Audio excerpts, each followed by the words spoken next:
Hello everyone and welcome back to my YouTube channel. Today I'm going to be talking about my top 10 shows of 2019.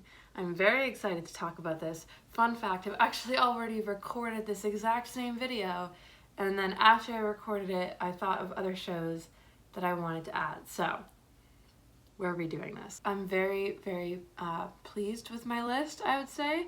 I have a lot of trouble finishing series because I get recommended TV shows by everyone in my life and they all give me at least 5 to watch, and so it's very overwhelming and I definitely cannot watch and or finish all of them. But this year I feel like I've completed a lot of new series, which I'm very excited about, and some of those are on this list, so that's exciting. Yeah, so first we're going to talk about some honorable mentions. These are on this list for a variety of reasons, but just before I do that, I would like to say that I have also made a list for my top 10 trailers and my top 10 films of 2019, and I will be doing, hopefully, the same videos for the decade. So that's fun. Let's get started. Okay, honorable mentions, and again, these are for various reasons. For reasons that I have not finished, the most current seasons that have come out in 2019 of these shows, The Crown and Barry, are both on the honorable mentions list. These are both fantastic shows that deserve all the awards they get, but I feel like I can't put them on my list because I'm not fully caught up, and that doesn't, I would need to see all of it in order to accurately judge it. So for that reason, those two shows are on my list, but I highly recommend both of them. Barry is an incredibly funny and incredibly well done HBO show starring and created by Bill Hader. Highly recommend it. And The Crown is, I'm sure many of you know what The Crown is, but it's about the British monarchy, specifically Queen Elizabeth and how that affects her life and who she is as a person. So I think they're both very good shows, very interesting, and I didn't know if I was gonna like either of them, but I loved both of them. So I'm very excited to finish watching them, but I thought they deserved a mention on my video because I really like them and they're incredible shows.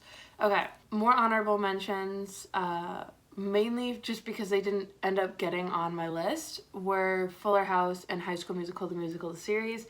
These are two great shows. I mean, they're like they exist in a different category of television than some of the shows I'll be talking about. Specifically Fuller House, like, and the Full House thing is just completely incomparable. Like, they're their own little corner, like they're their own thing. You can't really compare the Full House properties to anything because they exist and they're pure and they're good and they're harmless, and so they're there. And then High School Musical, the musical, the series, is not done with its first season in terms of releasing episodes on Disney+. So that's a reason why it's not on my list, but also it just couldn't beat out the other shows. But I really like that show because I grew up with High School Musical.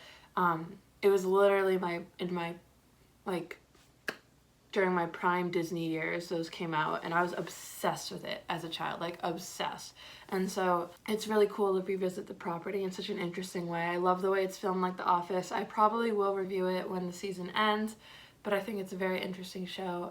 Definitely not for everyone, but I think it's super funny, super cute, and entertaining. So I actually surprisingly really like it. So good for that show. And then another thing on my honorable mentions, because I feel like I just need to give it credit because it's one of my favorite shows. It has been since I was a little kid. Dancing with the Stars. I didn't get to see this season for the fall because I was abroad, but I think the season in the spring wasn't as strong. I know they've fixed the voting methods since that season, but I don't know. I think the show could be stronger, and they have not capitalized on some of their strengths, and I don't know if they're being, I don't know, but I still love the show, but I think they slipped a little bit in 2019, so not good, but still one of my favorite shows, and so I felt like I needed to put it in my honorable mentions. Okay, number 10 for my top 10 shows of 2019. It's probably a little bit cruel that this is this low, and it honestly should not be this low, looking at the list, but I I don't know, it felt, in terms of the season that was released in 2019, I have to put Game of Thrones in my number 10 spot. It would be on my top 10 no matter what, but in terms of the joy I got out of watching these seasons, and I did really like the final season of Game of Thrones. I just think it kind of collapsed a bit at the end. It got a little bit rushed, and they really should have had more episodes.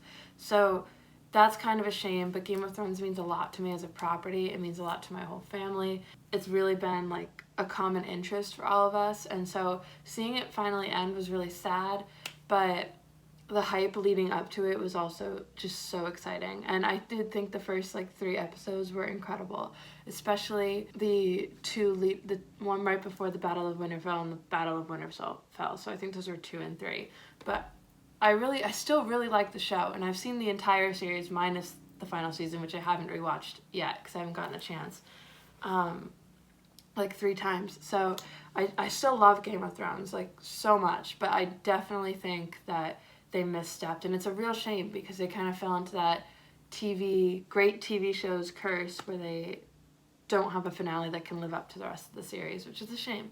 But it's going to be on my list regardless because it's an amazing show. It's one of the best shows ever created.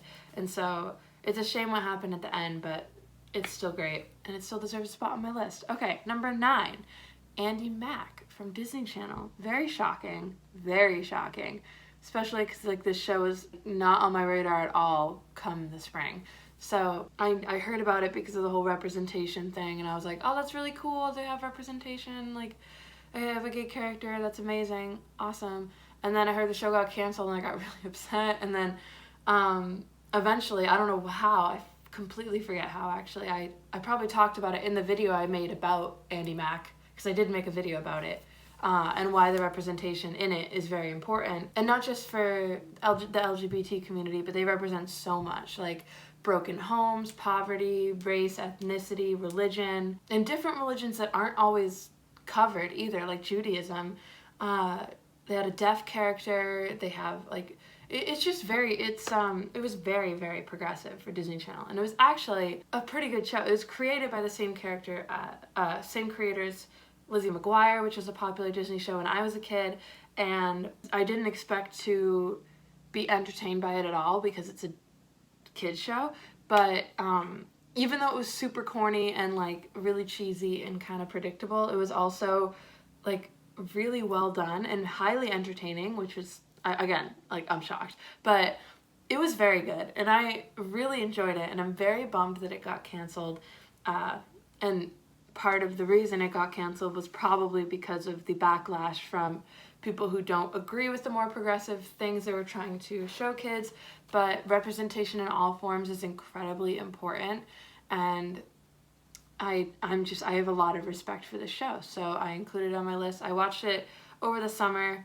I loved it. I'm sad that it's over, but I think that the impact it made was incredible. And so the final season and actually it was like the final season was in like 2 parts.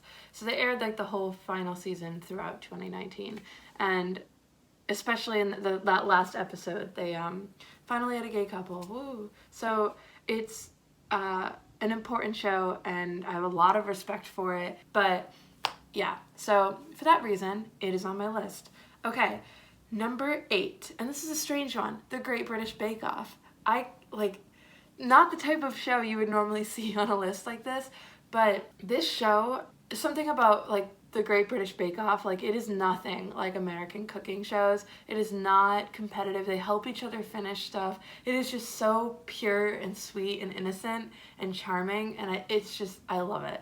And the reason I included it on this list, because I wouldn't have otherwise, is because getting to study abroad in London for 4 months, I got to watch this live on TV on Channel 4 as it aired every week, with a bunch of British people all around me, like talking about it being in the newspaper every day, like, oh, guess what happened on Bake Off? Like, it was such a culture, it was such an experience. I loved it. My friends and I, we got British desserts every week to try like a new British dessert as we watched the show, and for the finale we like made our own thing. It was so cute. I associate it with like such good memories, and it was such a big part of my year officially, and like I had to include it on this list. Like it really, it was just such a big part of my year, and I loved it. So the Great British Bake Off, like props to them. And the cast for this recent season was so good. I follow them all on Instagram. They're so cute. It was great. So it was like my fluff show that I really needed, just in the same way that Fuller House is. So loved it. Number 7, and I literally just finished this like a half hour ago. Marvel's Runaways. I'm so sad that this show was canceled, along with all of the other Marvel shows. I really wish that they could just continue them. The whole continuity thing with the movies and the shows is really complicated, and honestly, like, it kind of gives me a headache just trying to think about it.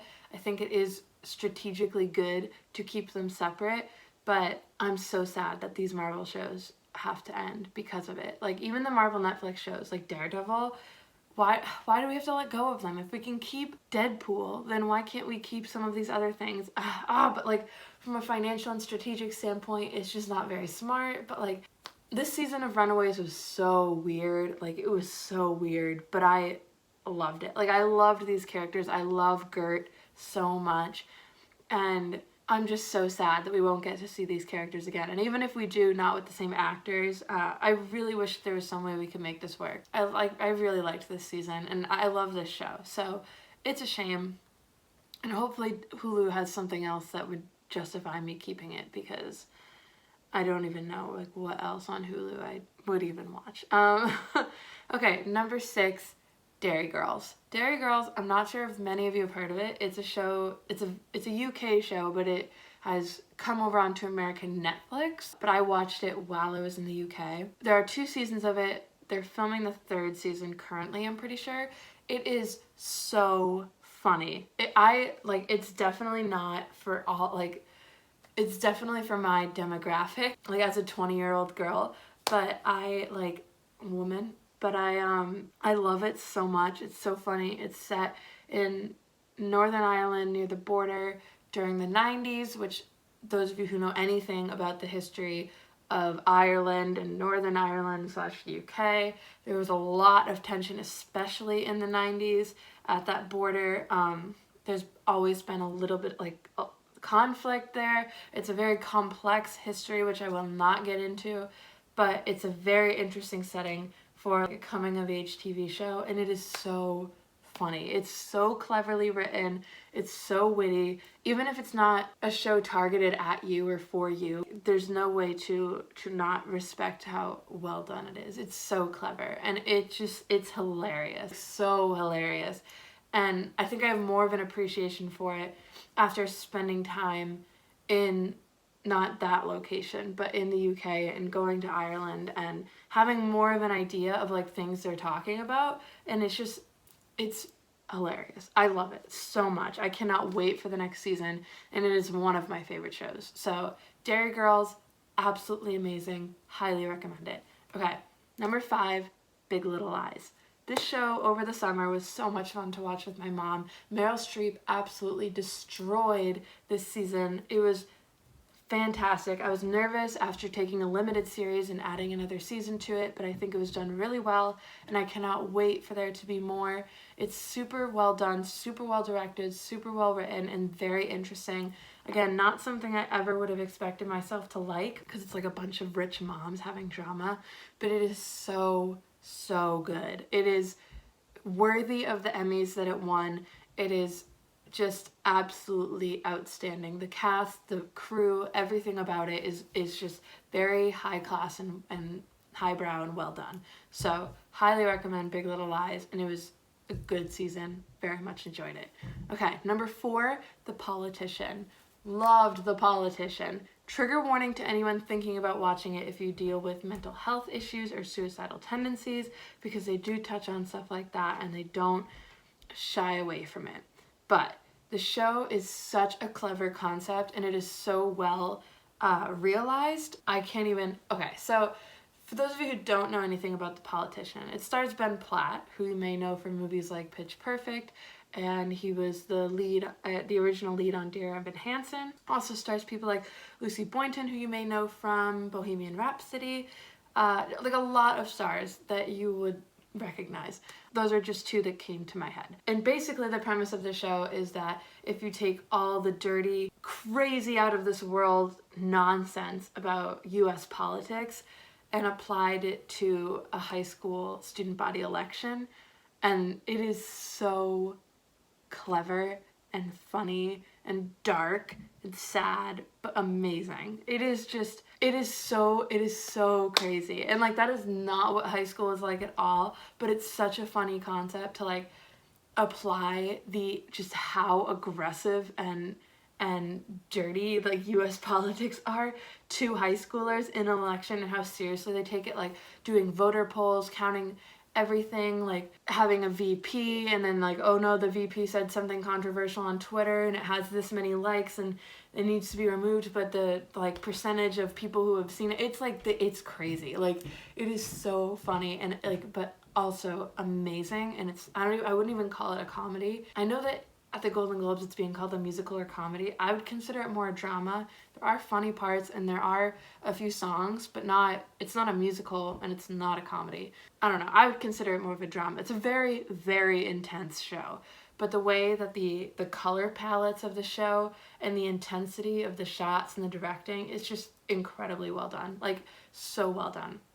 And I'm glad it's getting some awards recognition because it deserves it. I highly recommend The Politician, but again, trigger warning, because it is a very intense show and it does cover some things that may be harmful to some people. So definitely be on the lookout for that. Okay, number 3, The Mandalorian. I was so excited to watch this when I got back and had access to Disney+.